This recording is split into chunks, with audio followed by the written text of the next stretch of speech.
What is up, everyone? It's the Feed Flips here with a new video. I have this new setup, like a webcam.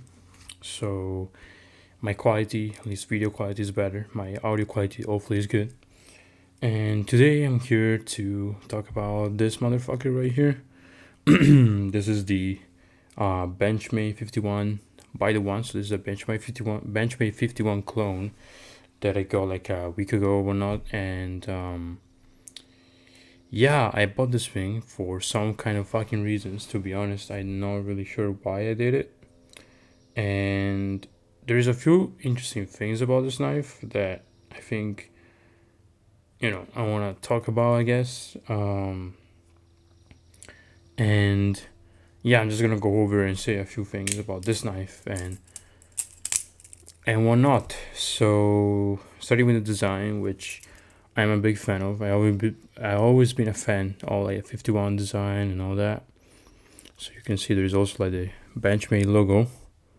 Wait, this way, right there, Benchmade logo, and then also it says made in the USA, like now D2 Benchmade USA. So it is really cloney. Okay, focus back. Okay, it is really cloney. There's a lot of clone things. Like the logo, it's not really good, but I don't really care because it's not, it's a Benchmade 51, so I don't really care about it.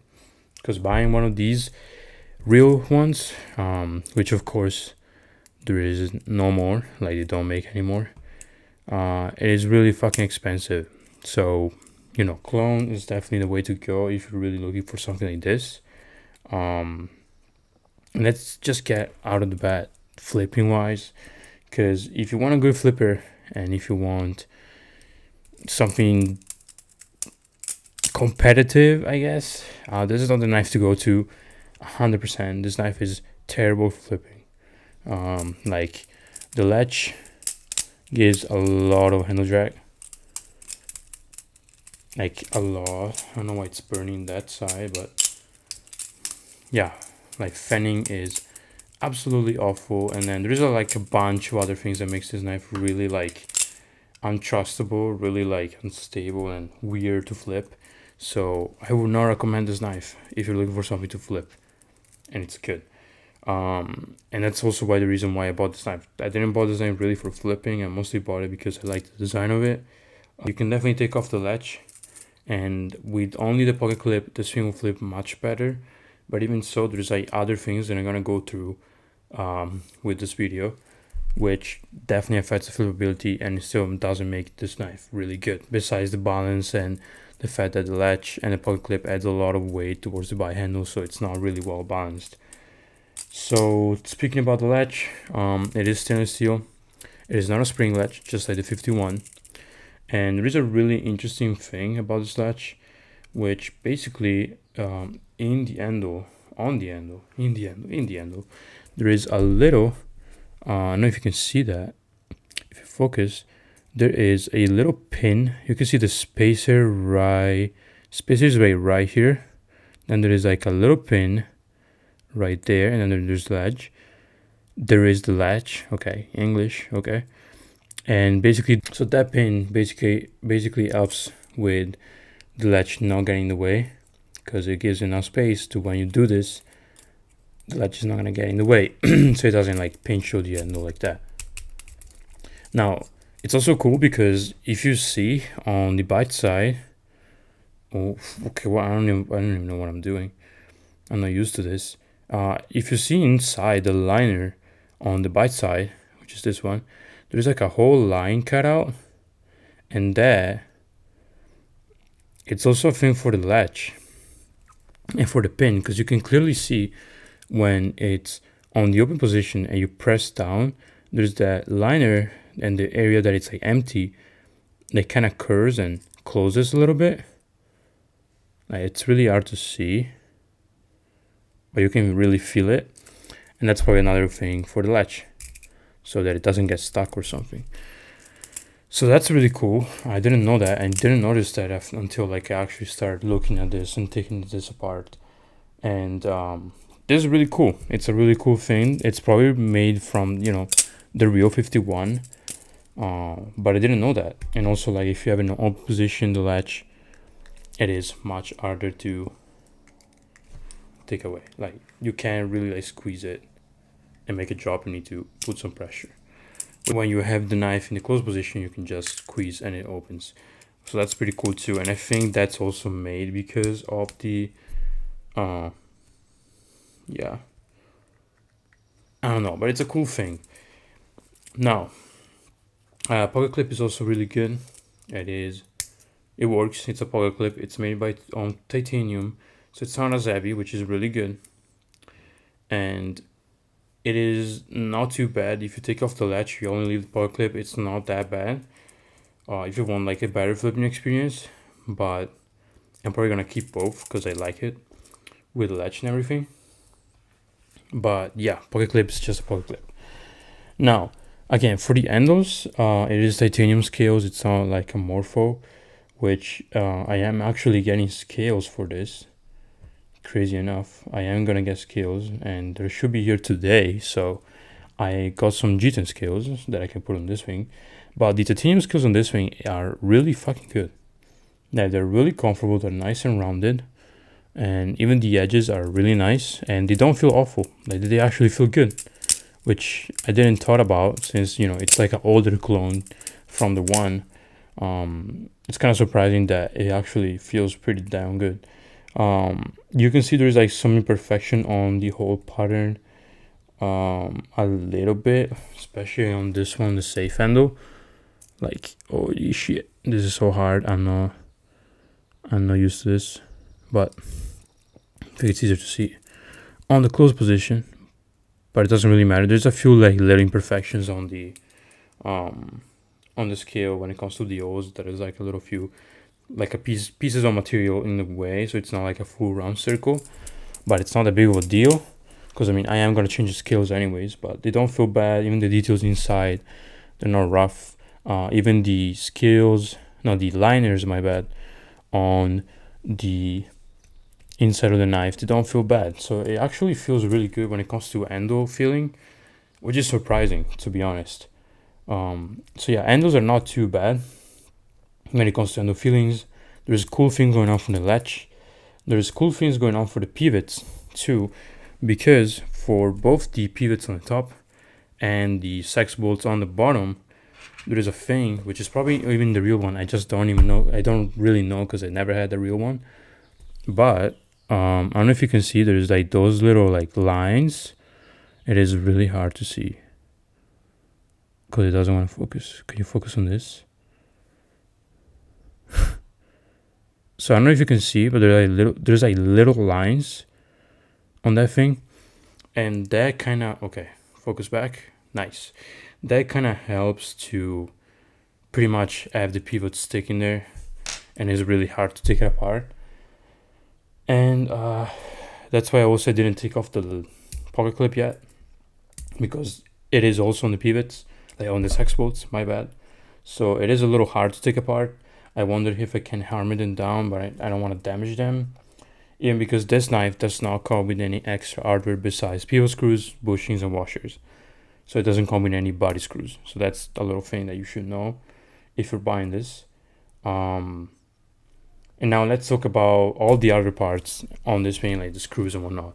So this thing has a lot of other parts. It is a sandwich construction. It's a whole construction knife. So it definitely has a lot of parts. Having a lot of parts, it's usually not a good thing, and this knife shows that. But let's start with something easy, like pivot screws. It has pivot screws. It comes with T8s. I replaced that for T10s. I replaced the Zampian screws, but I didn't replace the body screws.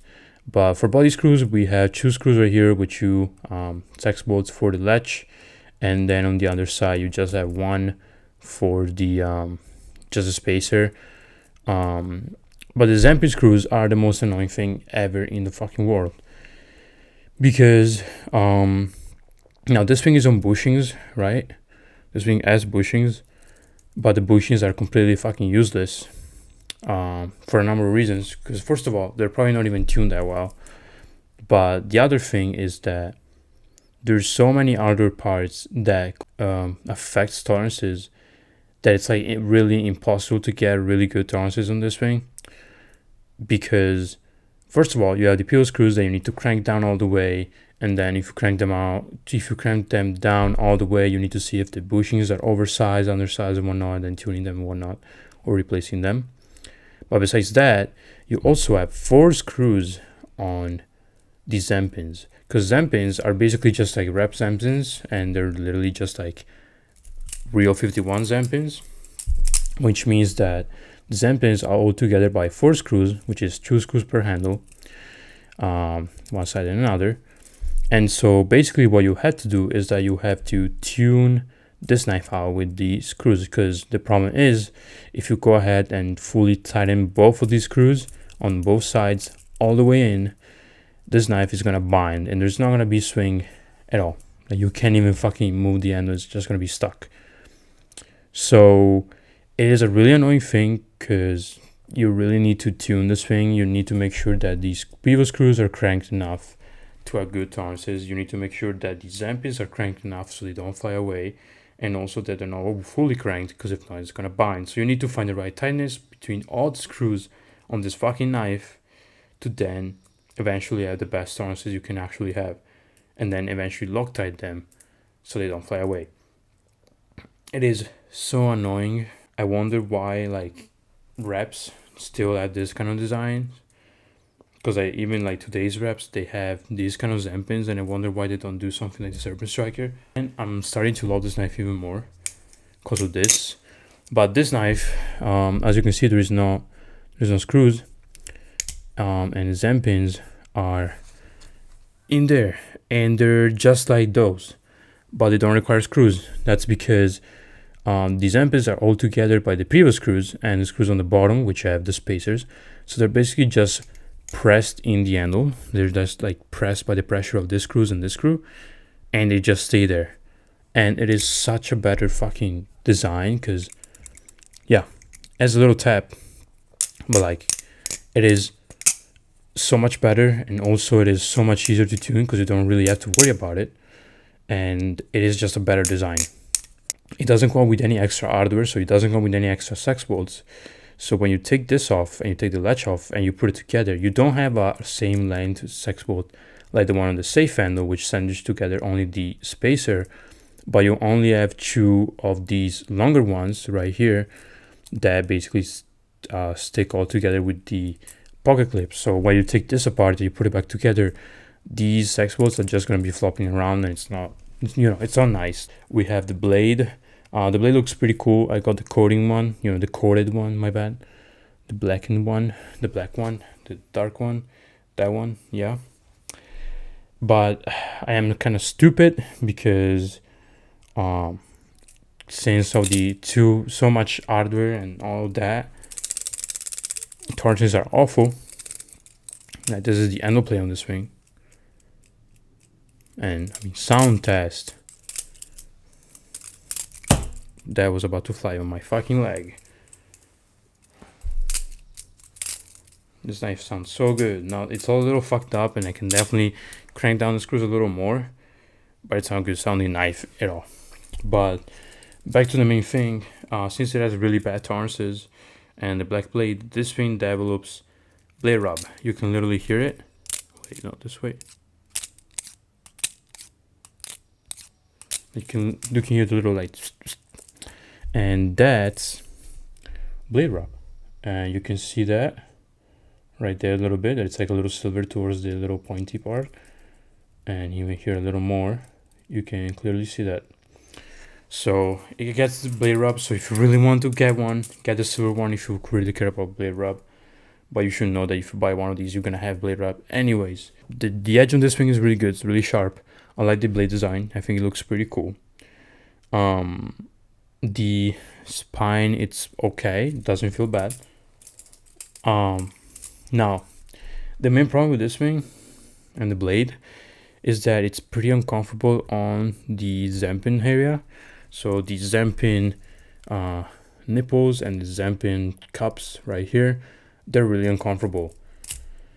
Mostly because of the edges, like this edge right here, it is really sharp, and it's kind of annoying when you're doing some tricks. And then you also have the orange. I'm trying to find a white background. Those are really sharp too. And for the zapping cups, which they're not really sharp because you can't really feel them. There's one problem with the safe handle one, because when you do a choplin, the Zen cup perfectly like hooks to your finger. Okay, like that. And that kills a lot of momentum when you're doing choplins. Goddamn, that kills a lot of momentum. So you can do rotations. You can definitely stick with choplins, but it's really weird because it just kills the momentum and it feels like it's gonna fly away. So it's kind of scary. You can do it, as you can see. Shit, but it's really scary to actually like continuously just do it in choplin because it feels weird and it feels like this knife is gonna fly away and fucking kill you. So it's not a good flipper. It really isn't. I mostly just bought it for more a collective and collectible thing. Like I just bought it for design and the fact that it looks like a 51, you know. And I bought skills for it because I wanted to have like the more like morpho feeling, because they don't have morphos anymore on AliExpress, which is kind of surprising because I don't know what happened or what's going on, but apparently like there's a lot of clones that are out of stock right now. So I don't know if they're just discontinued or whatnot, but that's why I bought this one, and I bought it from Kotli Baisong, and it was like $100. And my final review on this is that I would definitely not recommend this knife unless you really want something that looks like a 51, that you know you want it just for the fat of the look or the aesthetic, or just, you know, maybe as a EDC it can be good, but at the same time there's like a lot of floppy hardware and whatnot. So, you know, it's not really good carry, but you know, it is a cool knife. It looks cool. What is up, everyone? This is just a additional part to the Benchmade 51 clone video, because I got the scales the day after that and I put them on, and this is the result. Look at that. It looks pretty damn nice. So I actually took off the latch and everything, and this thing looks good, bro. Look at this. Looking pretty clean, huh? So that's nice, you know. I'm a fan of the way it looks, to be honest. Skills feels pretty good. They have really good grip. They also have, I don't know, they're also comfortable, I guess, which is good. They fit pretty damn well. Now, I do have to say one thing. I think the liner of the knife itself, it is a little bigger because I can like move the scale left and right, but I think that's mostly because the clone is just a little bigger probably than the real one. So, you know, the sides is not the same, so it's not 1-to-1, so the scales are not gonna fit perfectly 1-to-1. But when it comes to like hardware position and everything like that, this thing fits nice. I don't know what I was about to say there. My bad. Just woke up. I can't pull my shit together just yet. As you can see, my flipping is not that good too. So in terms of flipping, did it got any better? In a way, this thing is hella lighter now. I don't know how light it is, but it is really light. Without the spring latch, this thing fans really good. But I also think that the pocket clip is the one thing that gives handle weight to this knife, because this thing is fucking blade bias. Like, the spacers definitely help, but I feel like the blade is just way heavier. It is just really heavy. But I think it's actually, I don't know, it's a little weird to understand. Overall, it is definitely better flipping wise. It is definitely a lot more fun to flip. I would still not recommend this, regardless, because I mean you're spending $100 plus. I spent like $60, I think, on these scales, which, you know, it's good, but like if you're trying to get something budget worth your money, it is still not that great. Consider the fact that I spent, you know, $170 in total, and like you could get something better than this, flipping wise and whatever wise. Even for the clone like even in the clone territory and market. So I don't still think this ring is worth the money for sure. To get something like this, unless you really want something like this, and unless you really want to put the work into it to get even better than this. But it is a cool build. I like it. I don't mind it at all. I love the way it looks. It just looks really nice. And yeah, that's a Benchmade 51 clone with G10 skills. A little tap, and of course a lot of play. But yeah, and by the way, one thing, the last thing that I want to say, when I took this thing apart, it wasn't that hard actually to put it back, but you know that this guy supposedly comes with bushings, and like it comes with extra bushings in the bag. Those bushings don't fit, and this thing does not have bushings. Like it does have the holes, yeah, but like the holes they're too small to fit bushings. At the end of the day, this thing doesn't even have bushings, so it is just like a 51. So that's cool. That's it. This is it from me. This is it from the Benchmade 51 clone. Thank you guys for watching, and I'll see you in the next one.